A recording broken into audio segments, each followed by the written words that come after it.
Pestiferous darky? Dan, pestiferous darky? They're not speaking kindly. That's right. At all. All right, it will be remembered that this pestiferous darky who claims to be the second Jesus, year of birth 1822, and can read. Yes, he can read. Yes, he could write. Take notice of where this particular census enumeration was listing these people. Wait a minute. Central State Hospital. I think we have a Central State in Petersburg. Isn't that a mental hospital? It is. It is a mental hospital. Yeah. That's what I thought. He was a patient at the hospital. He was. In the mental hospital, in the mental Right. ward. Wow. Blair Underwood is in Richmond, Virginia, on a journey into his mother's family history. He's just learned that his 3 times great-grandfather, Sawney Early, was in a mental institution in 1900 at the age of 78. The Central State Hospital was actually an all-black institution. It was the first one established just a few years after the Civil War. Wow. Wow. Do we know why he was there? Or do we... This census document doesn't give us any particular indication. This is fascinating. So he's in the mental hospital in 1900, but what about the census before that? That might give me an idea of when he was committed. Now, the censuses were enumerated every 10 years. 1890, actually, the census was burned in a fire. So we have to jump to 1880 to get our next snapshot. Sawney Early, black, male, 56 years old, which coincides 20 years earlier. Laborer, farmer. So he wasn't in the institution in 1880. We're going to step back 10 more years now. Oh, good. To 1870. Okay, so 10 years earlier, Sawney Early.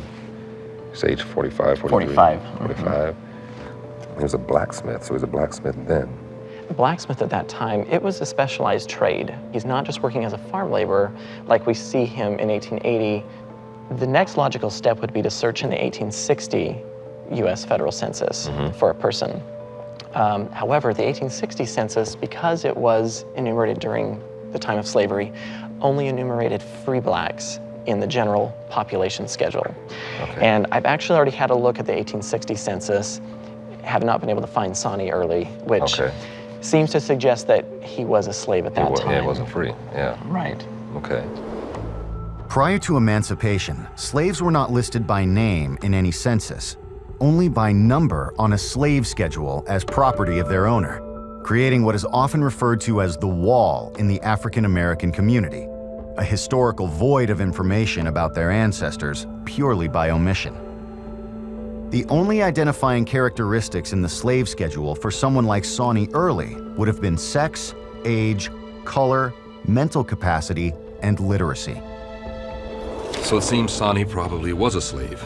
And like many African-American families, I've hit the wall.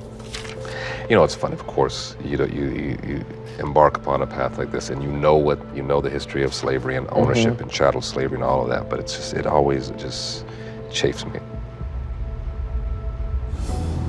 Well, it's clear that my 3 times great-grandfather, Sawney, was in a significant decline over a 30-year period. In 1870, he was a highly valued blacksmith. But just 10 years later, in 1880, he was a farm worker.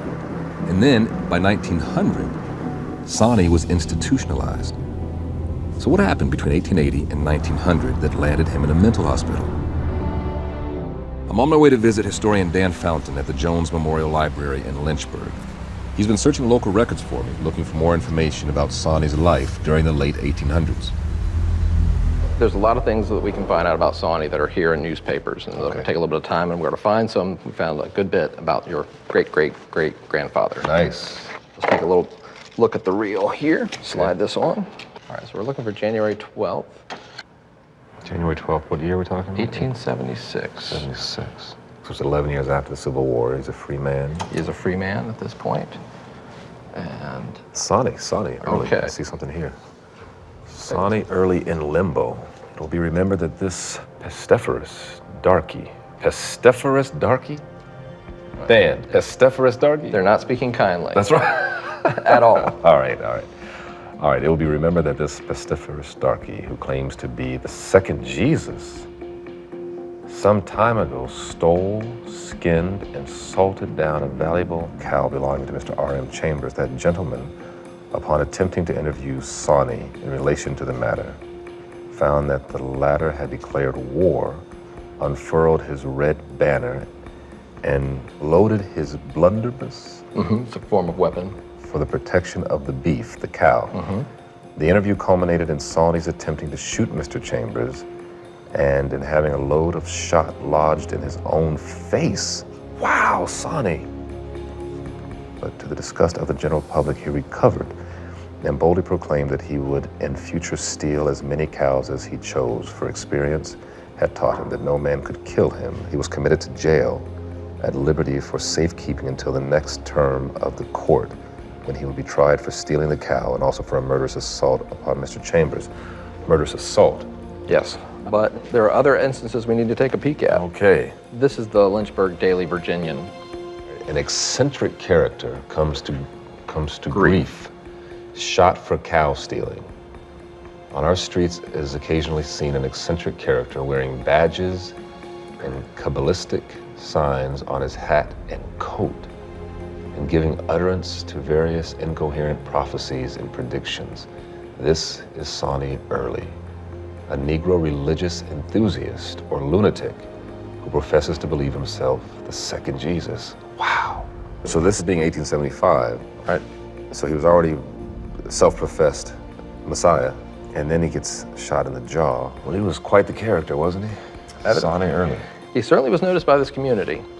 Here we have Sawney's making bigger news. He's making bigger news.